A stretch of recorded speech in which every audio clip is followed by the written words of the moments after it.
নজর রাখতে হচ্ছে ওয়েদার আপডেটের দিকে। উত্তরে হাওয়া শীতের দাপট, পশ্চিমের জেলায় পারদ 11 থেকে 13 ডিগ্রির কাছাকাছি। কলকাতায় সর্বনিম্ন তাপমাত্রা কত রয়েছে জানবো। আমাদের সঙ্গে রয়েছেন আমাদের প্রতিনিধি বিশ্বজিৎ সাহা। বিশ্বজিৎ, কি বলছে হাওয়া অফিস? দেখো, আজ সামান্য বেড়েছে তাপমাত্রা। গতকালও 14 ডিগ্রি সেলসিয়াসের ঘরে কলকাতার অর্থাৎ শহরের পারদ নেমে গেছিল।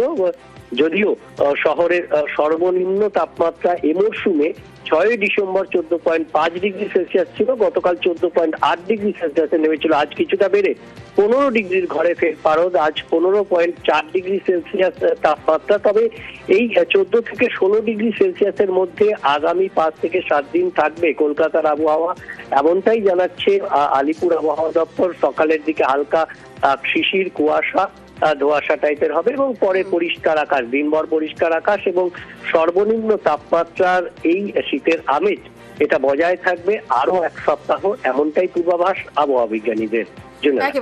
একেবারেই পাশাপাশি উত্তরের দিকেও আমাদের নজর রাখতে হচ্ছে। উত্তরে শীতের দাপট, দার্জিলিং এ পারদ 4 ডিগ্রির ঘরে। পার্থ রয়েছে, আরো বিস্তারিত বলবে। পার্থ, উত্তরের কি খবর, কি বলছে হাওয়া অফিস? কেমন থাকবে ওয়েদার? দেখো, সকাল থেকে কিন্তু কুয়াশার দাপট থাকবে গোটা উত্তরবঙ্গ জুড়ে এবং বেলা বাড়ার সঙ্গে সঙ্গে খানিকটা রোদের দেখা মিলবে। এবং সকাল থেকেই উত্তরবঙ্গের পাহাড়, সমতল সর্বত্র কিন্তু আকাশ ঝাঁ চকচকে রয়েছে।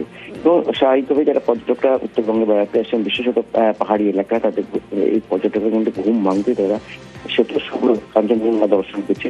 এবং স্বাভাবিকভাবেই একদিকে যেমন দার্জিলিং এর ম্যাল, অন্যদিকে কালিম্পংয়ের ডম্বরচক, সর্বত্র কিন্তু পর্যটকদের ঠিক ভারতবর্ষ যারা বেড়াতে আসেন তারাও কিন্তু বেশ খুশি এমন আবহে। ঠান্ডার আমেজ তো রয়েছে। দার্জিলিং এবং সহ পার্বত্য এলাকার তাপমাত্রা খানিকটা নামবে বিকেলের পর থেকে। ধন্যবাদ।